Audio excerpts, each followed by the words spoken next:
Are you still in touch with her? No. I know Matt well. Yeah. I was going to say, this would be a time you could be like, hey, guess what? I would know to say hi. Yeah. Were they kind people? Yeah, they were very much, there was a community agriculture group, and they were all involved in that. Nice. So that was, they would always be out there at that farm. Yeah.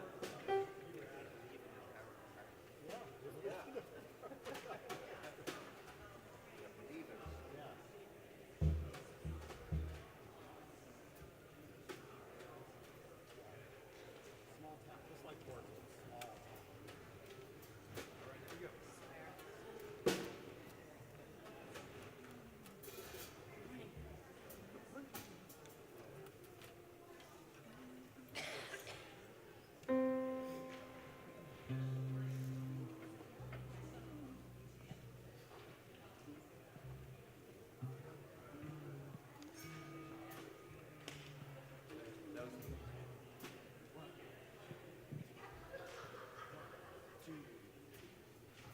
Ooh, I believe in the power of kindness.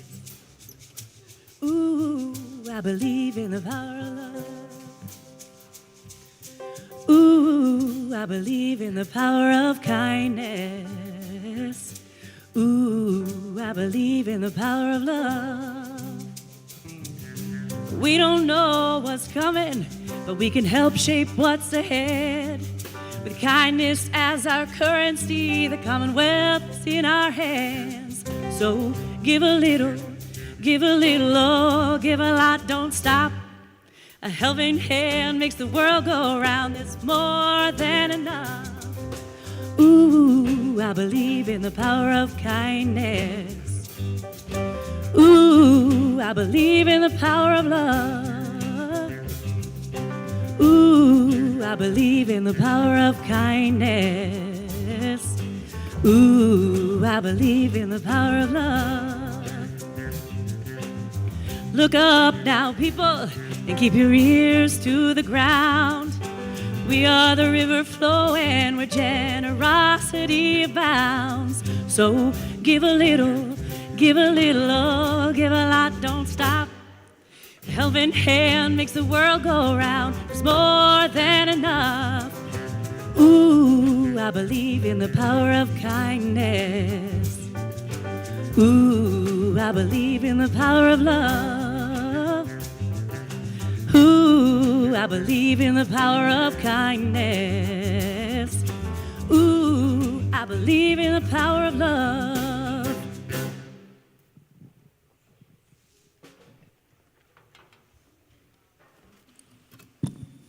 Amen. I love it when we've got people dancing in the aisles even before the service has begun. That's how we like it.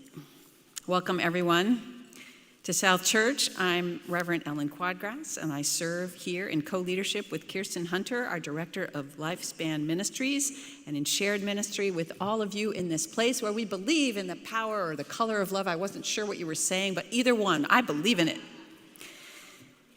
Whether you are here in the sanctuary or joining us from home, welcome.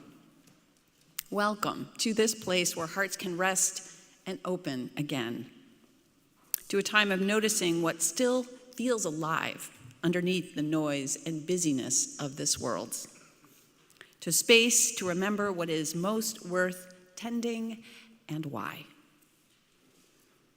Our theme this month is compassion. And today is Stewardship Sunday, the day in our congregational year when we kick off our stewardship drive, the effort that makes everything we do possible. For the sake of what matters, that's the title of this service, and it invites us to pause and ask that question for ourselves. What does matter to you, to us, to this community that we share? What are we here to nurture, protect, and give our lives to? Sometimes that's where stewardship begins, not just with what we give, but with that spirit of compassion that calls us to generosity. Because stewardship at its heart is a practice of care, a way of tending the people, the places, and values that give our lives meaning. Grateful to be here this morning with Willow Young, our worship associate, and for the musical gifts shared by the South Church Band and Choir, artfully led by Johnny Pfeiffer, with the piano music of Susan Adams. For Ben, who makes it possible to gather across distance. For Kirsten, who will offer our story for all ages, after which the children and youth are invited downstairs for religious education. But before that, they get to be in our cool playground, still new enough that I want to mention it. And sometimes the bubbling sounds of delight and discovery from our youngest are a sign of a vibrant, welcoming, and ever-growing community. After the service, I hope you'll join us for coffee hour, which will lead right into our much anticipated Mission United lunch, to which all are invited and to which you no longer have to RSVP because the team got a lot of food. We have large print hymnals and headsets available if you would like either. Ushers will be glad to help you. A couple of announcements. You will see a draft vision statement in your order of service. Please fill that out. There'll be a couple folks at the back who are collecting those. This is your opportunity to share your take on the vision that we are developing together. I want to lift up the annual holiday auction and wine social. Save the date, Saturday, November 25th. And it's all, by the way, right here in your order of service. 5. Did I say? It's not 25, it's 15. Thank you, Matt. It's good you're here. There's an Altars of Remembrance Vesper service on October 26th. There is an adult learning journey to New Orleans. That's on the 2nd, 3rd, 4th page of your order of service. That will be coming up in the spring, but you want to sign up soon. And we have one other announcement from John Marr about something else important. Is this on? Hi, John Marr, and there's a growing movement to return to green burials, and we're looking for a volunteer. Seriously, the movement is growing, and frankly, if you were born under the Old Testament or New Testament or any time up to the Civil War, you'd have a green burial. You'd die. They'd dress you up, they'd put you in the ground, there wouldn't be much else. Certainly no embalming, no concrete vault. Well, you'll have an opportunity to learn much more about green burials if you come here, South Church, 3 p.m. on Wednesday, October 29th. We have a couple of wonderful, knowledgeable speakers. I hope you'll come. Thank you. Thank you, John. To kick off Stewardship Sunday, we have a testimonial from Laurie Bilby, who will share a few words with us now.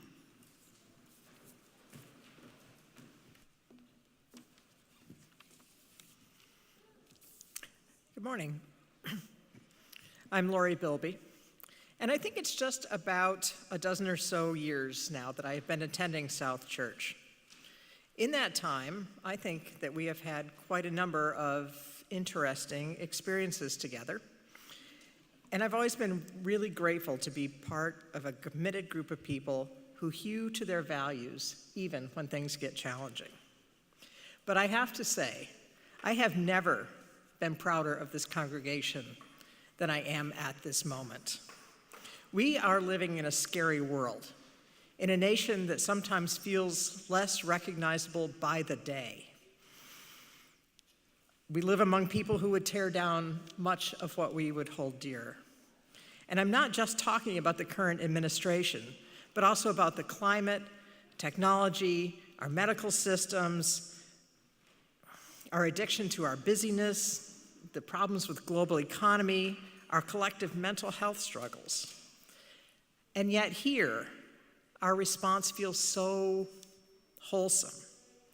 In a time where what you stand for feels under siege, we are writing our vision statement, leaning in to who we aspire to be as a community holding fast to what we believe, covenanting to hold ourselves to the values we choose, choosing to go forward together, grounded in love, despite everything, because of everything.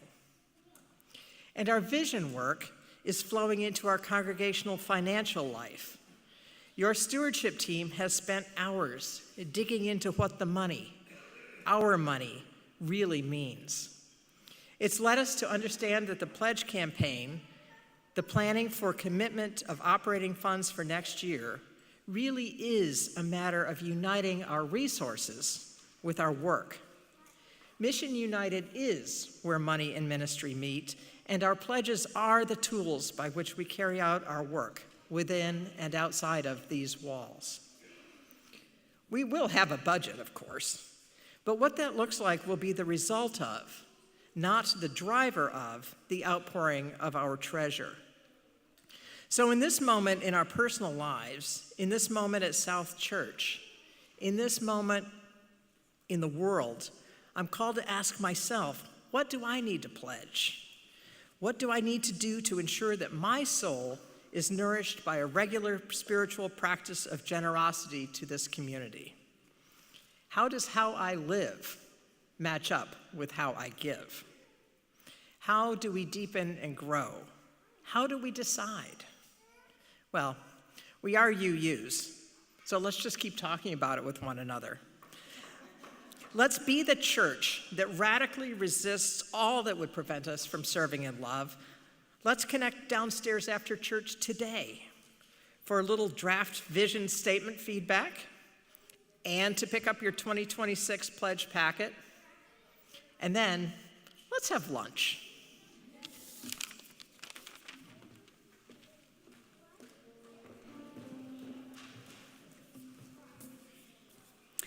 Before we begin, we pause to acknowledge the land on which we gather.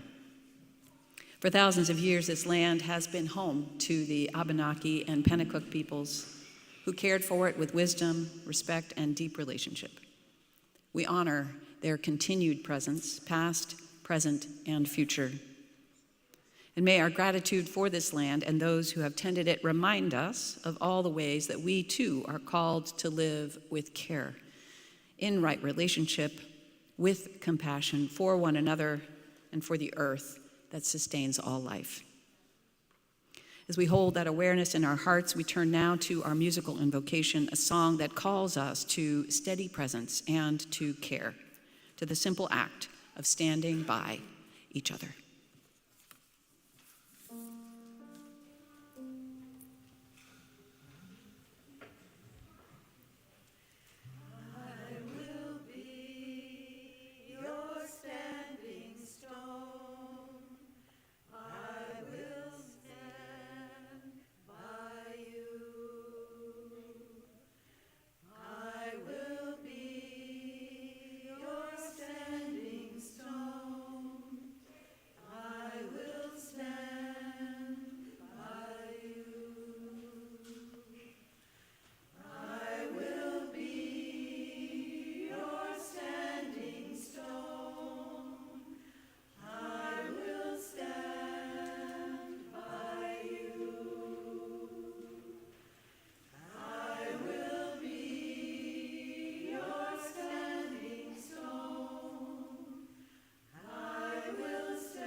we light our chalice with words from the Reverend James Leach.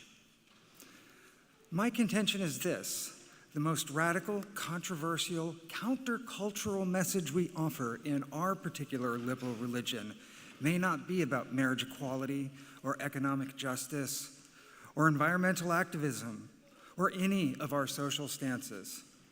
Our most radical, controversial, countercultural message just may be our affirmation that each of us, every single individual one of us, is a part of an interdependent web of all existence.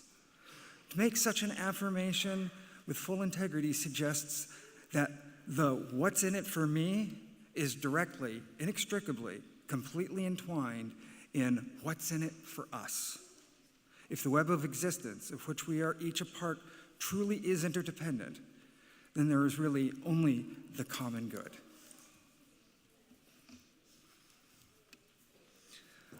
I invite everyone to join in and rise for the reading of our mission statement.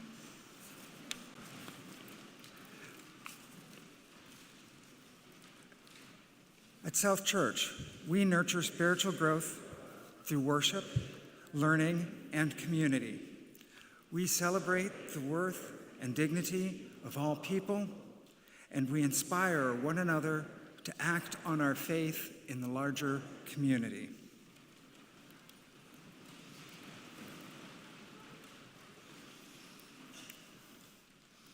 It's no secret that I was raised in a fairly secular home, so my only real experience with church life were the occasional visits to grandparents and Christmas Eve service. By my late 20s, when I was being called to explore my spiritual curiosity and find community, I was lucky enough to stumble into a UU congregation. And it was a nice fit. I dove deeply into exploring our faith tradition, was invited to create my own form of ministry, and within a couple of years found myself actually sitting on a board. The weirdest part was letting myself be talked into the role of treasurer.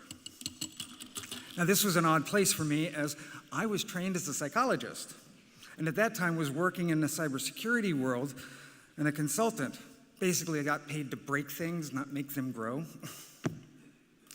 And I still struggled to balance my checkbook. Not really the skills of a treasurer. But for the next 2 years, I had to oversee not only the budget, finances, investments, but also 2 annual pledge drives and a capital campaign. In over my head did not begin to describe my situation.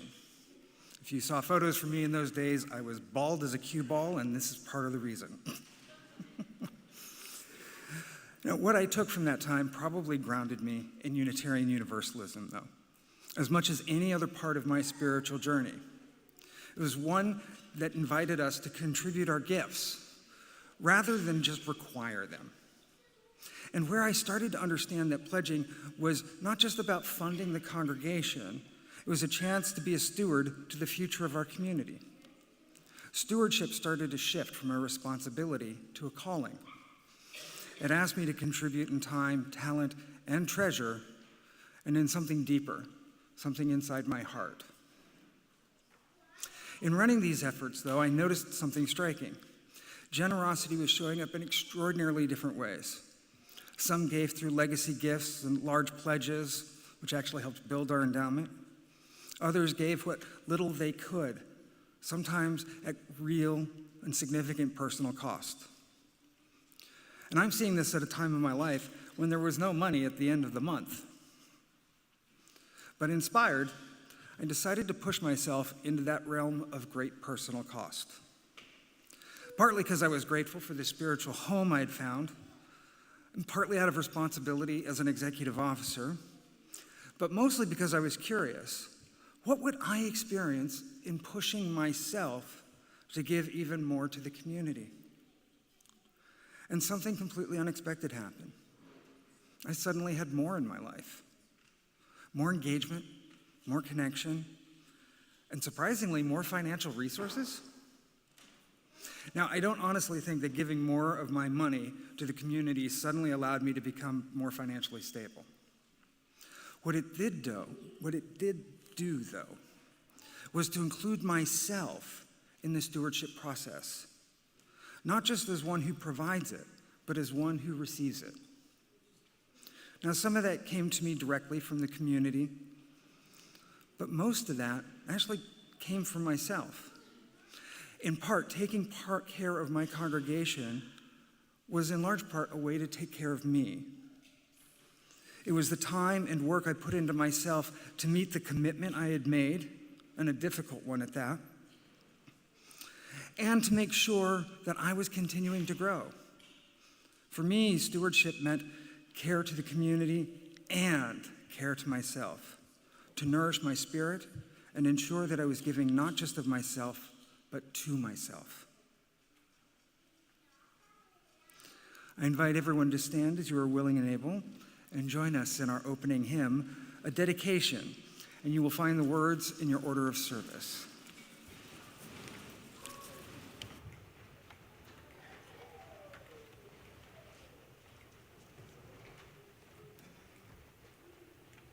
You can listen once. The choir will sing it through and join us the second time.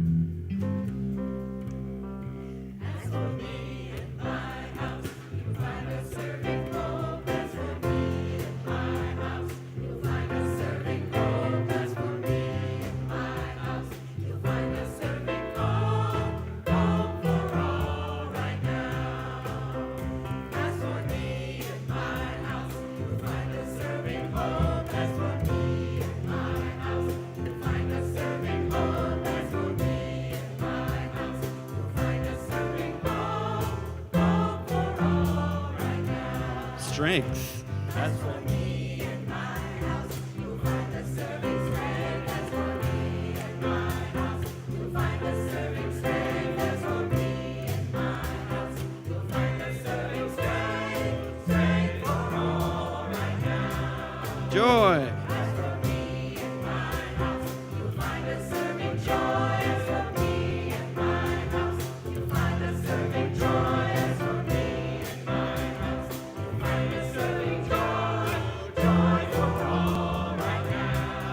Peace. As for me and my house, you'll find a serving peace. As for me and my house, you'll find a serving peace. As for me and my house, you'll find a serving peace.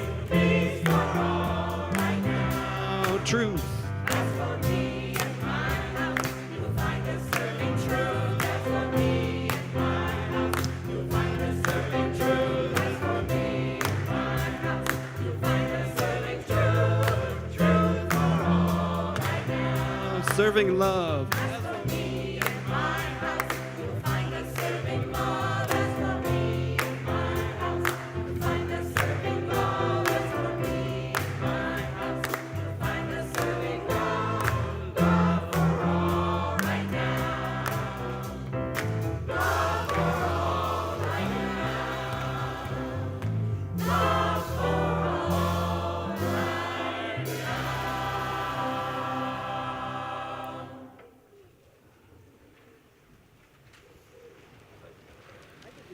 All right, that was great. I want to invite anybody who'd like to come hear a story from a little closer up. It's welcome to do that. You can come sit right on the floor up here with me. I have a story to tell today about a golden coin. The story is called The Rolling Coin. It's an old folk tale. I have no idea who first wrote it. That happens sometimes with folk tales. They become just known, and you lose track of who originally told it.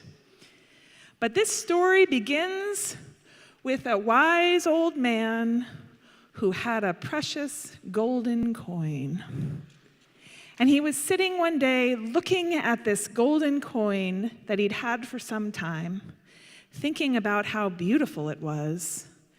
And it dawned on him that it didn't feel right that he was the only person who got to look at it and hold it and even maybe use it. And he made a decision. And he walked outside, and there was a child walking by on the sidewalk, and the wise old man gave the golden coin to the child.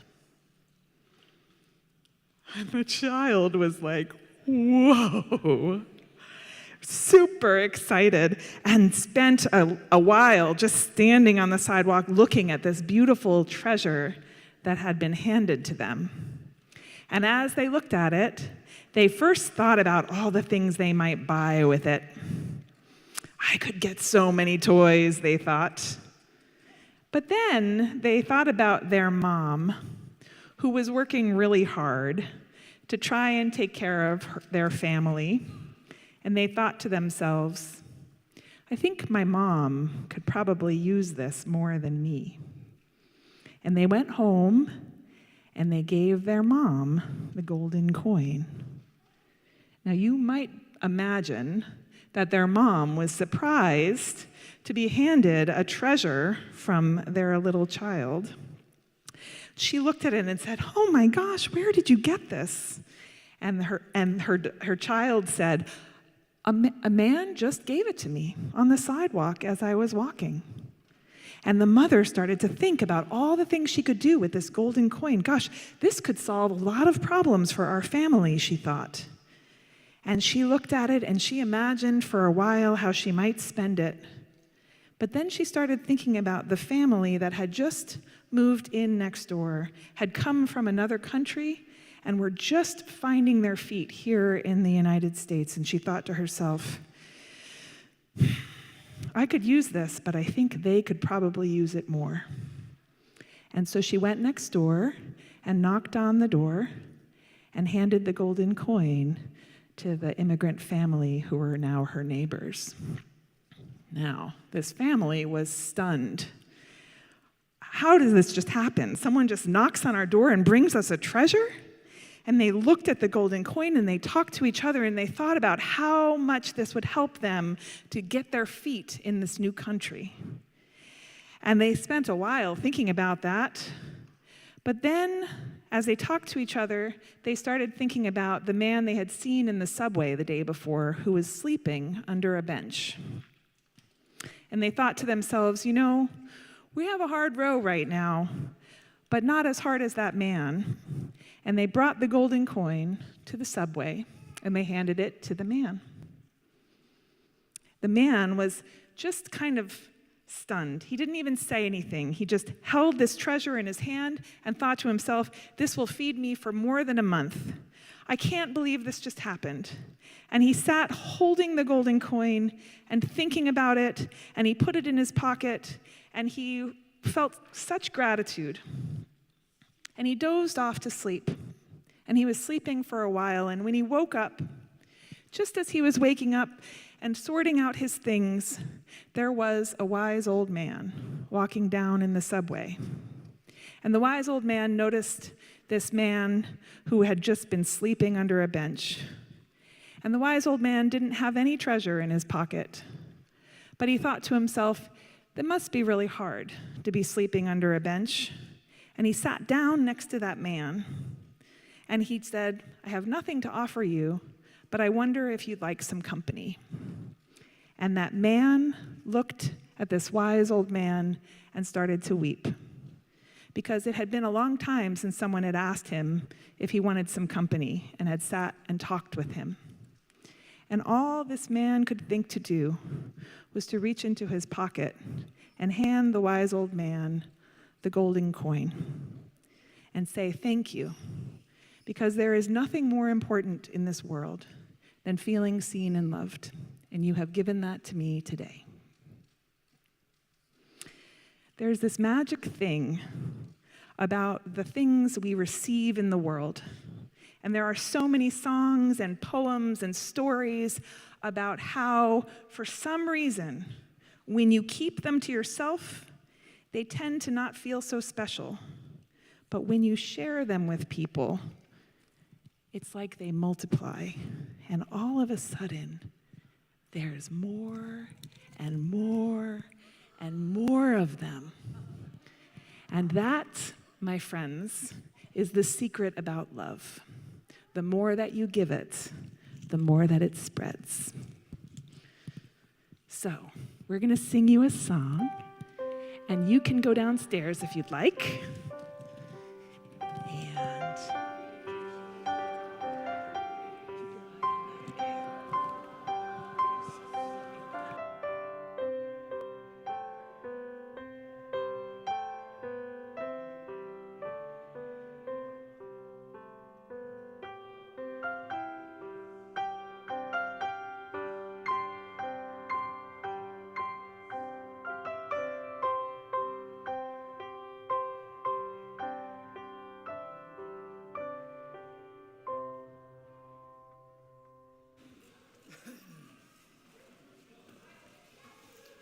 And Oh, it's that time in the service when we invite everyone to reach into their pockets and find that gold coin. And you can start counting how many days until it comes back to you. During the month of October, our collection is being shared with Al Jawad Camp in Gaza. Al Jawad Camp supports displaced children with meals, education, toys, creative activities, and much more. At a time when outside organizations are not able to get assistance into Gaza, the work of groups like Al Jawad become even more critical. So this morning we invite you to offer what you can, either in the plate or through the QR code in your order of service. And for those joining us remotely, you can find information on the South Church website. I invite the ushers to please come forward and collect this morning's offering. Thank you.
I invite us to gather our hearts and minds in a spirit of prayer or meditation.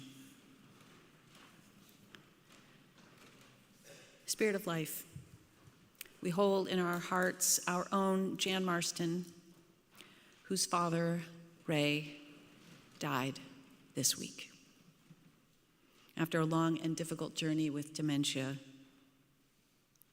May Jan be surrounded by care and kindness in the days ahead, and may she feel the quiet strength of our love.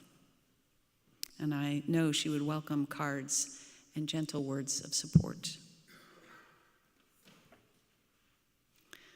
And may we hold all those among us who are facing or have faced difficulty, or have walked the long road of goodbye, have borne witness to slow loss and steadfast love, who now seek rest, peace, and healing of spirit. May all who face hardship or grief know that love's roots run deep, even through difficulty and change.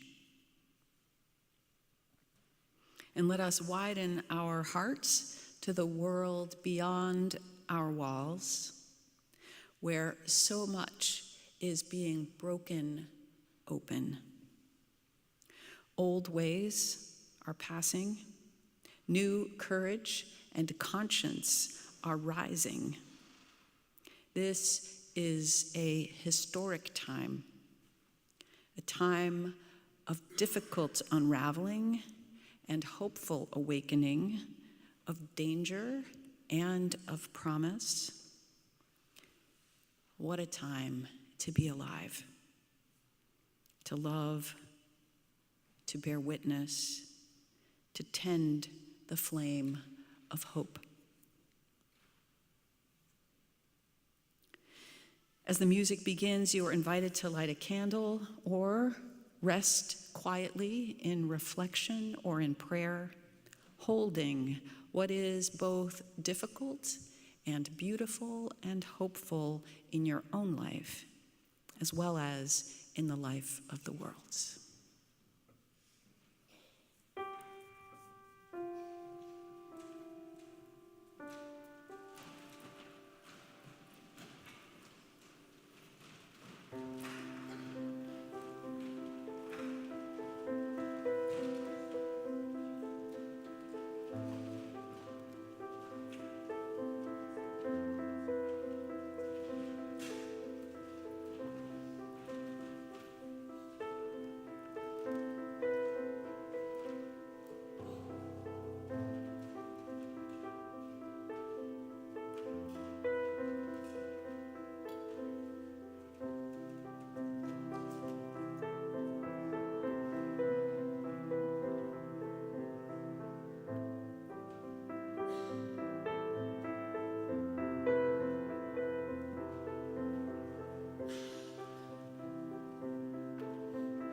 May the flame we have kindled remind us that even in uncertain times, light still grows, and we are never alone in tending it.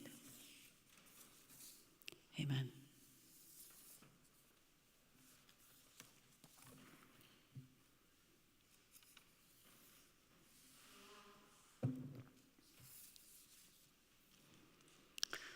I got a piece of mail the other day. It was from the Unitarian Universalist Association, our parent organization. It was colorful, beautiful. It had an evocative reading about the flame of the chalice. They spelled my name correctly. On the backside, it had a checkbox next to, yes, I want to renew my support to the UUA, with some dollar amounts and a QR code. And there was a really nicely formatted letter about all the good the UUA is doing in the world right now. So I carefully separated it from my other mail, carried it gently to my office, walked over to the desk that holds my stack of important paperwork, and softly placed it right next to that in the recycling bin next to my desk. And then I pulled it right back out. I caught myself on autopilot with some voice in my head saying, solicitation bad, don't want, no time, no space, go away. My autopilot seems to speak in very short sentences. My victory is that I even noticed it. But I pulled that letter out because I don't want to live on autopilot anymore. Today is Stewardship Sunday. We all have different reactions to this day. Religious leaders sometimes refer to it as a low attendance Sunday. Luckily, not everyone's autopilot reaction is the same as mine. Or maybe you overrode it. Or perhaps you didn't read the notifications about today's topic, which I'll just say signals a healthy openness to all of life. Still, it's a day that can make many of us hold our breath a little. Humor sometimes helps with that. So can honesty. A colleague once told his congregation, friends, I have good news. This year, we already have all the funds we need to not only sustain this church, but to live our mission even more freely, fully, and exuberantly than we ever have before. You could practically hear the congregation exhale. The only hitch, he continued, is that at this moment, that money is still all in your pockets.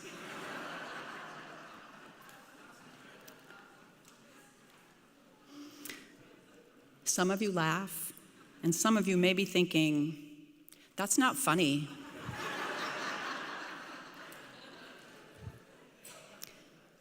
And I get that. I was born in the Netherlands, the historical source, as far as I can tell, of New England frugality. I still drive around looking for the gas pump that's 1 cent cheaper than the last one I saw. And I know I'm spending at least as much by driving around, but it's the principle of the thing. You feel me? Money is a funny thing. We have feelings about it, attachments to it, fears around it. Sometimes we cling to it for dear life. Other times we spend it in ways that a thoughtful person might question. One thing seems true. Our relationship to it is not always logical, nor is it always joyful. When I think about giving, I sometimes think of kids, how naturally they live in what Robin Wall Kimmerer calls the gift economy, a way of seeing the world as full of gifts and wanting to give back. When we share what we have, she writes, we tend the bonds that hold us together. The poet Pablo Neruda tells a small story about that. As a boy, he once found a hole in a fence. A hand appeared on the other side and left a little toy sheep, broken, faded, missing its wheels, but also, in his eyes, marvelous.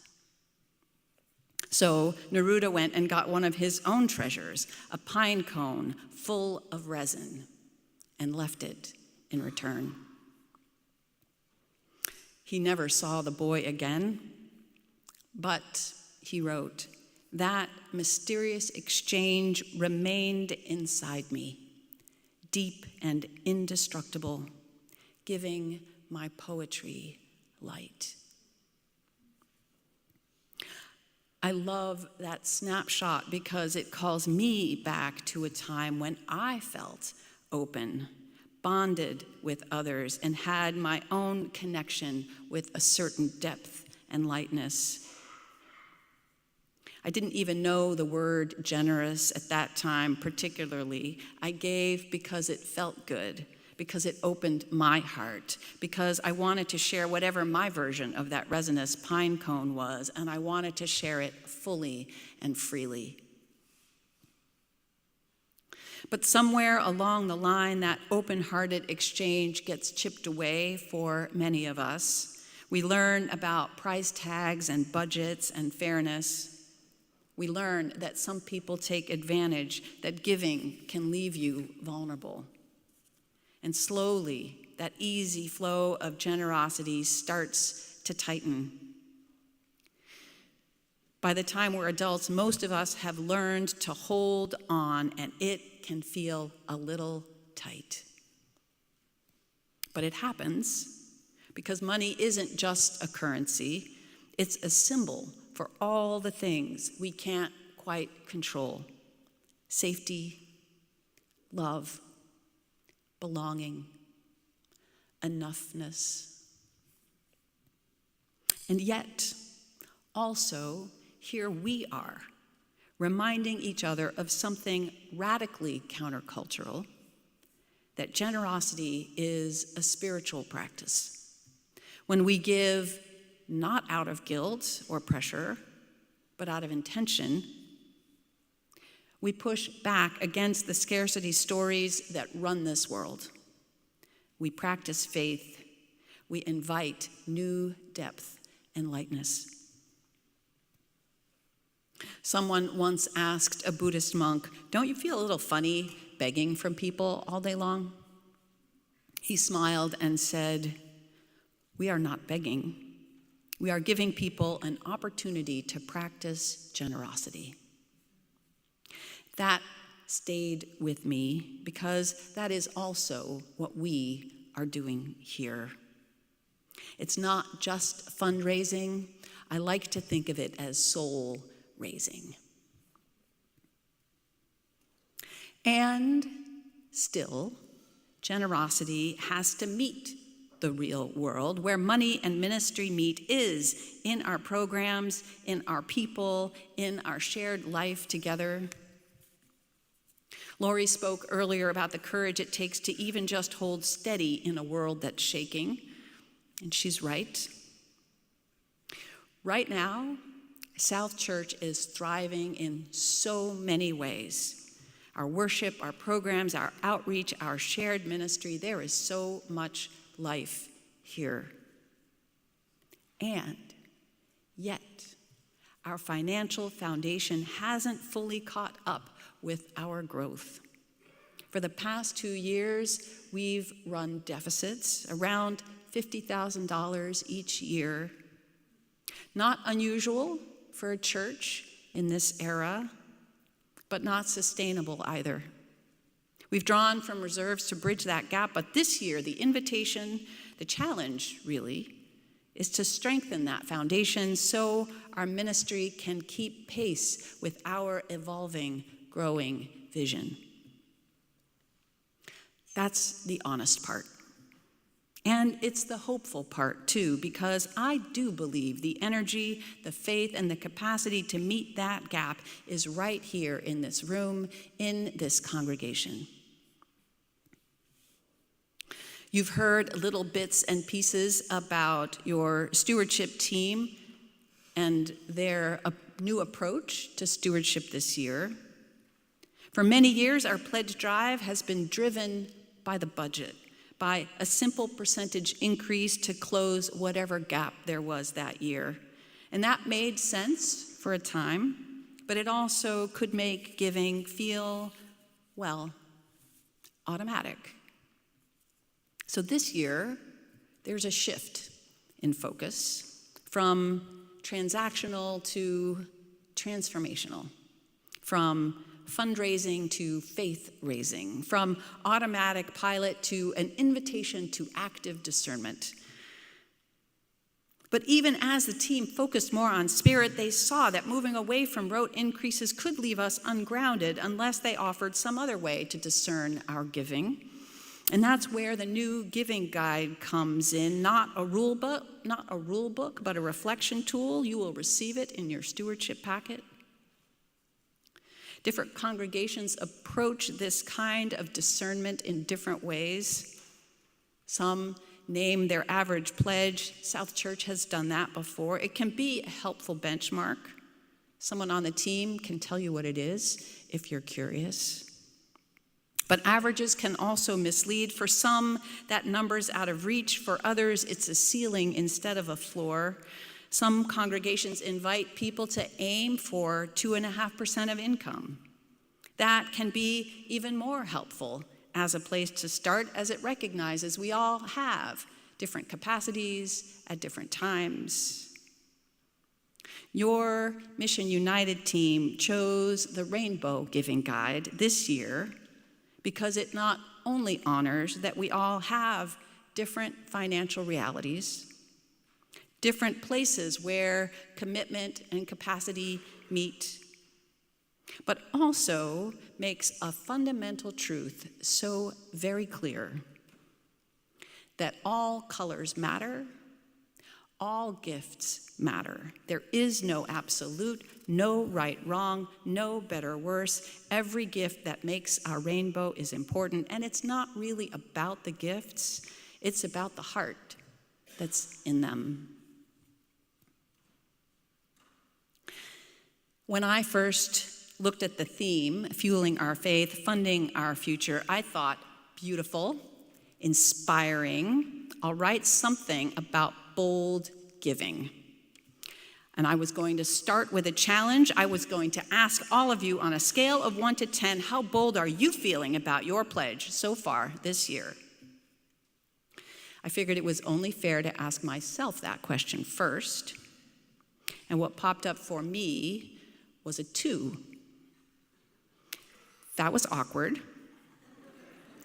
After all, I'm preaching on this. But as a favorite Buddhist nun once wrote, start from where you are. And this is where I start, with tendencies to be resistant, skeptical, just a little bit anxious. And I realize that the very thing I want to preach, trust, openness, faith, is the thing I'm still learning how to practice. And yet, at the same time, I care about this place, and I so want it to succeed. So I did what any minister would do when heart and math conflict. I opened up a spreadsheet. And as I played with some new numbers, I also had a few new thoughts, like, what level of giving lets me feel connected and free, not stretched and worried? How can my giving reflect my gratitude without undermining my peace of mind? What would it look like to try to stretch just this year?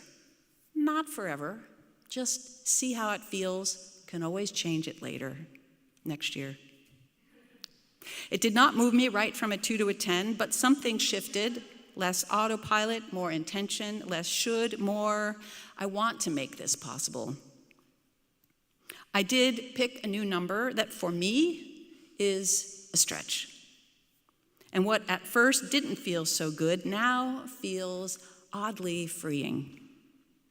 And in the process, something opened, a reminder that giving isn't about losing what's mine, it's about widening what's ours. For each of us, in any year, boldness will look different. For some, it may mean just holding steady through a hard year. For others, it might mean opening just a little wider. For some, a reduction may be the fullest act of courage and faith. For some, maybe you've never pledged before and wonder if this is the year. For those of you who are brand new to this congregation, welcome.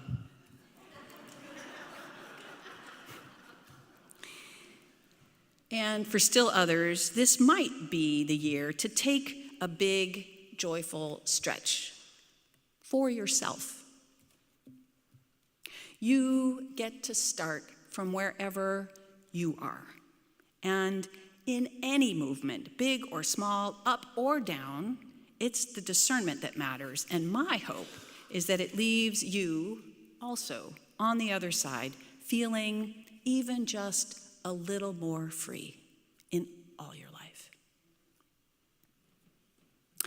I will admit, part of me hesitates to talk so openly about all of this. Some voice whispers, be careful.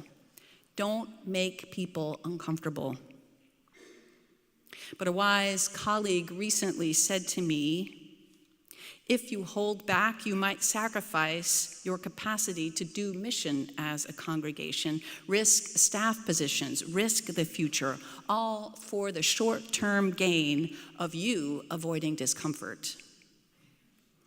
That landed. Because yes, it's risky to be direct, and it can make me uneasy, and some might not like it.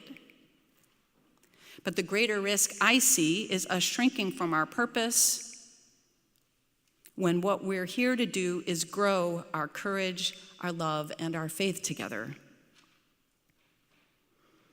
And if something I say today offends, or if something in the way the team is doing the drive this year doesn't sit right, my hope is that it's not the end of the conversation, but the beginning of a fresh one. Because in covenantal community, we don't have to avoid tension. We can walk through so many things together. And I'd rather risk some honesty and let fear quietly limit what we do. So, if you have a question, comment, worry, fear, or simply feel uneasy, let's talk. These are the conversations that keep us alive as a community, curious, courageous, and connected. I think of the people who came before and all they did and built, stories of ministers and lay leaders, whole congregations who made possible what was not here before. Those ministers in the 1700s who baptized children born out of wedlock, fed and housed the poor, married and baptized enslaved people when it was not legal. Later, the congregation supported schooling of formerly enslaved people, and when they were finally freed, made contributions to Tuskegee, helped start the local chapter of the NAACP, not to mention the minister who always told his people, one cannot learn to lay a stone wall by piling up feathers. Actually, I have no idea what he meant by that. But it inspired his people enough that they put it in their records, and it carries forward. And I would not be surprised if it inspired someone to do something bold or brave or important. Someone who can make a statement like that sing is someone whose shoulders I am glad to stand on. And the strong foundations of our forebears is now all of ours to stand on. We carry it forward. You have been carrying it forward. What you have been building with your hands and hearts and minds and money is alive. And it's amazing. South Church is amazing. This is where I wanted to stretch this sermon by another 3 or 4 hours because there is so much to say. This place is an antidote to so much that's unraveling in the wider world. We practice listening across difference. We teach our children to belong to something bigger than themselves. We show up for neighbors who are unhoused, immigrants seeking refuge, trans youth needing protection, and elders who deserve to be remembered. Just this morning, I got an email from a congregant. I love this place, the email said. We put out calls for meals for a family, and in one day, the whole list was full. This place is like an oxygen mask. It restores our breath and then sends us out to help others breathe too. The photo on the cover of your order of service was a wonderful opportunity for me to look back at all the things we do and all that we are. And I'm especially drawn to that last image in the corner, this person held up by all these hands, their heart expanding towards something vast, like some great love at the center that beckons us all. Downstairs, you'll have a chance to lift up what you see and love here, and no, we won't have it last 3 hours, don't worry. But you will get to fill out that picture for yourself, eat some fabulous food, play a little giving guide bingo. That's a highlight. And then take your reflections home and see where your discernment leads. Friends, the world needs communities that know how to hold on to what's good. Communities that practice hope that is neither naive nor cynical, alive hope, working hope, and South Church is one of those places. It's a place where every act of giving, time, care, money, presence becomes part of something larger. So this year, whatever bold looks like for you, may it come from love. May it help you find your depth and light. May it help this community keep shining.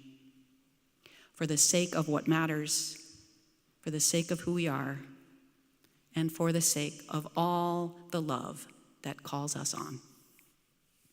May it be so. Amen. Let us join together in our closing hymn. The words are in your order of service. Life calls us on.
When we extinguish this flame, but not the light of truth, the warmth of community, or the fire of commitment, these we carry on our hearts and out into the world until we are together again. Thank you.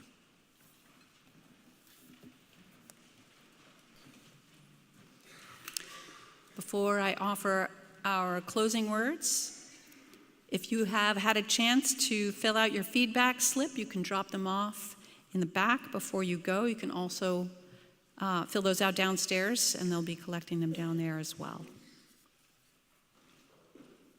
May the truths we've spoken and the love we've shared keep calling us on to live with courage, to hope with open hearts, and to walk this path together, never alone, always called by love.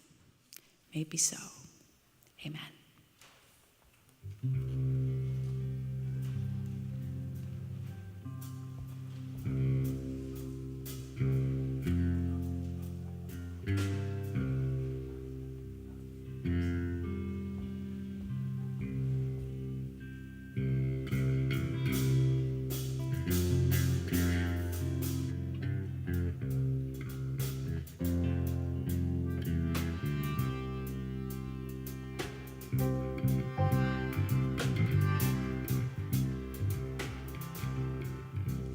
Hey, my little evening star, how bright you are. Anywhere you go, you're not alone. Rocks and bugs and angel wings, every little shiny thing. Anywhere you go, you're not alone. You're the North Star and the compass, always finding something wondrous. Anywhere you go, you're not alone.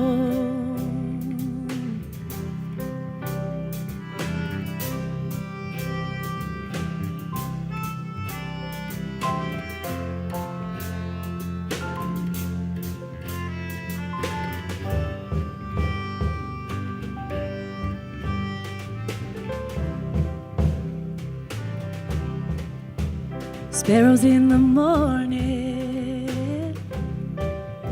and crows at dusk, singing with your daddy. We found love. We have love. Ooh, we have love. We have love, oh, we have love. Hey, my little evening star, how bright you are. We have love, and you're not alone.